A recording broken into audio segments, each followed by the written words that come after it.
Everyone, welcome to your social science class.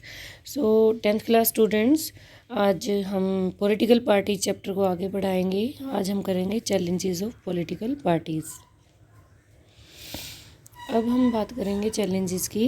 What are the challenges to political parties. Political parties के क्या क्या challenges हैं, क्या क्या उसके सामने प्रॉब्लम्स आती हैं।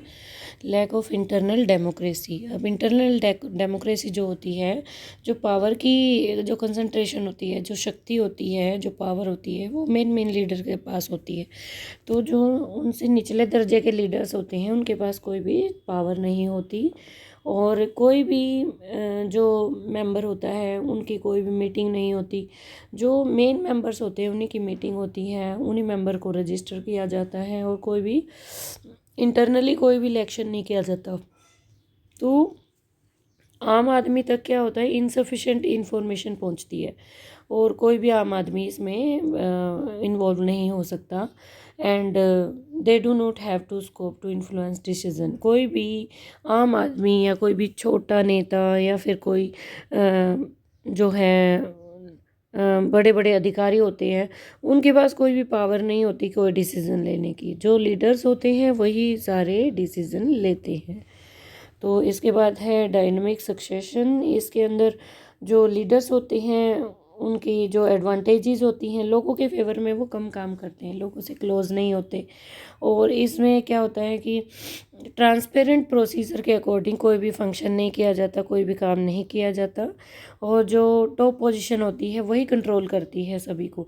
अब जैसे फैमिली मेम्बर्स हैं, अब आपके जो दादा और फादर हैं वही डिसाइड करेंगे कि वोट किसको डालना है। तो इस प्रकार से जो टॉप पोजीशन होती है वही सारा डिसीज़न लेती हैं। इसी प्रकार से लीडर्स में भी इसी प्रकार का वो है, जैसे कि हमारे बड़े बड़े लीडर्स हैं, जो मुख्य नेता हैं, वही सारा डिसीज़न लेते हैं। इसके बाद है मनी और मसल पावर की बात करते हैं हम। इनका इलेक्शन पे फोकस होता है और ये जीतने के शॉर्टकट मेथड ढूंढते हैं। और जो पैसे वाला आदमी होता है, मनीड कैंडिडेट होता है, वो पावर में आता है। और जो रिच आदमी होता है उसी का बोलबाला होता है। ठीक है। तो इसके बाद जो क्रिमिनल्स को सपोर्ट किया जाता है इसमें, कि इलेक्शन को जितवाना है, इलेक्शन में जितवाने के लिए क्रिमिनल्स लोग जो होते हैं वो उनको सपोर्ट करते हैं। और इसके बाद हम बात करेंगे ऑफरिंग ऑफ मीनिंगफुल चॉइस। अब इसमें जो आइडियोलॉजी होती है, आदर्शवाद ख़त्म हो जाता है पूरी तरह से। और जो फंडामेंटल एस्पेक्ट्स होते हैं उन पे भी ध्यान नहीं दिया जाता।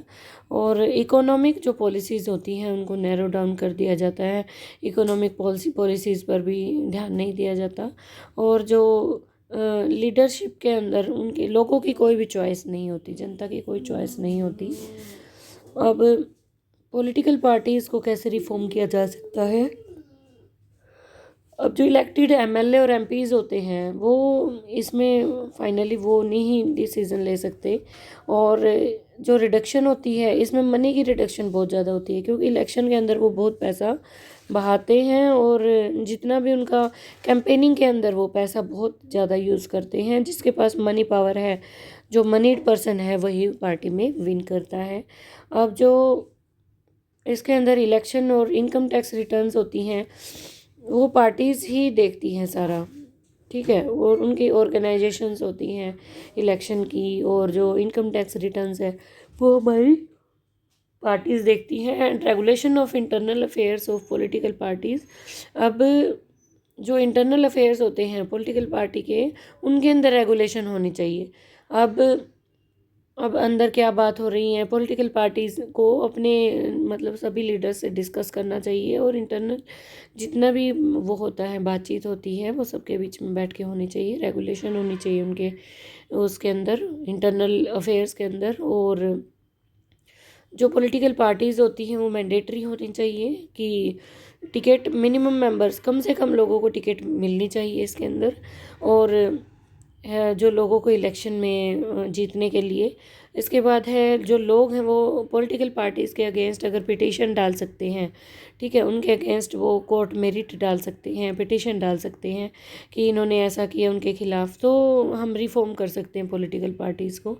पॉलिटिकल पार्टीज़ कैन इम्प्रूव कर सकती हैं इम्प्रूव, कि अगर हम उसके अंदर इम्प्रूवमेंट चाहते हैं। और दूसरी पार्टीज़ को भी अगर ज्वाइन करा दें तो वो पार्टी और अच्छा कार्य करने में सफल हो सकती है। तो ठीक है डियर स्टूडेंट्स, हम इस चैप्टर को नेक्स्ट वीडियो में कंटिन्यू करेंगे। Thank you, have a nice day.